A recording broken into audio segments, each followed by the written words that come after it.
Before HEX, I was working in aviation for about 5 years. I was doing the 9-to-5 thing, but I was playing around with crypto while I was, working a 9-to-5 job.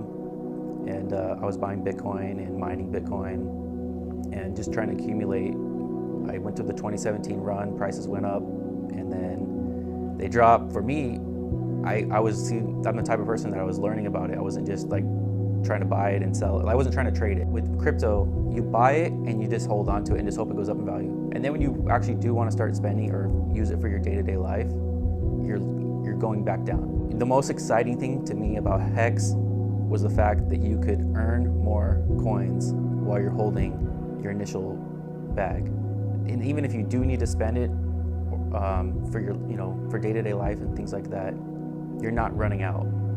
It creates a system for you to live off of, where if you just held Bitcoin, when you needed to spend it, you're actually losing coins. And the whole point was to accumulate, is get as much as you can. Where HEX was able, you could still spend and accumulate through the staking feature.